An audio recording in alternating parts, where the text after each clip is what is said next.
Hello guys, Krishna and we'll take a look at a Python topic today, which is list, or we can call it array in general manner also. It is very interesting and easy topic, and it is very helpful in in your interviews and placement also. So I'll just head on with the straight example.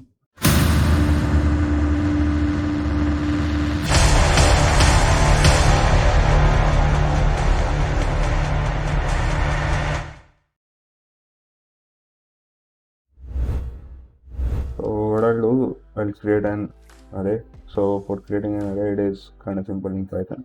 You just have to enter your data between the square brackets. So what I'll do, I'll just add two objects in it, which is 10 and 20. And what I'm gonna do, I'll just assign b is equal to a. So what I'm gonna do now is I'll just add two elements in this array. So these are like 30 and 40. I wanna add 30 and 40 to this array. So I'll add it to b plus equal to, and I'll just add 30 and 40. So what it is gonna do is it is going to append 30 and 40 in this array. So this is how it's done. You can also use dot append function, but it will take time. If you use b plus is equal to like 30 40, it will just concatenate these two lists and you will get a single list. If you try to do let me just comment it out. I wanna clear all your concepts. But if we use append function, so what will happen is if I enter 30 and 40, and now I want to print b, and if I try to run this code, you may see like this 30 and 40, a separate list, it is stored under a list which has index 2.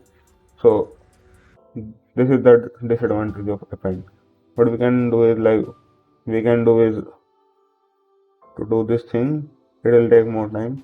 What we can do, we dot append 30 and we dot append 40. So it will be like this, and it is equivalent to this thing, b plus is equal to, within the list we have to write 30 and 40. So b is coming out to be this. What if we check the value of a? Take your time, post your answer in the comment section. What should be the value of a? You have 5 seconds to pause the video and post your answer in the comment section. We'll take a look at it. Okay, if we try to run this code, both a and b are equal because b is equal to a. We already defined that the value of b will be equal to a. So if we are changing the value of b, the value of a will also be changed. And just to clear it out to you, the ID of b and a will be different.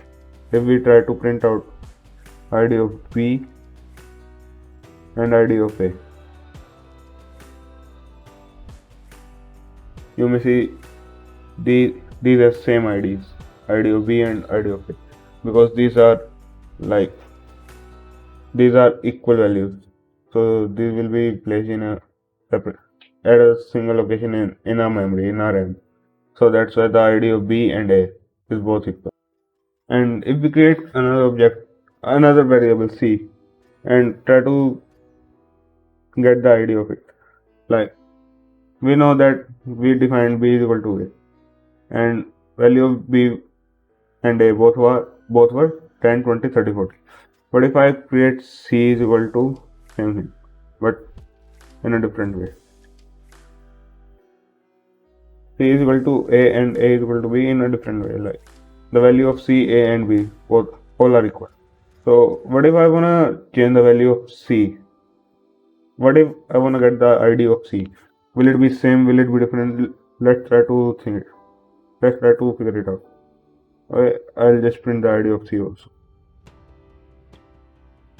Yeah, you can see ID of a and b, it is coming out to be equal, but the ID of c, it is different. So I hope it is clear to you guys. If v assign b is equal to a, everything will be same. Even their ID, it will also be same.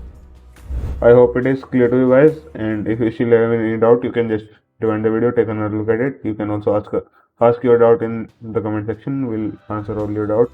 Till then, bye bye. See you guys in our next video. Thank you.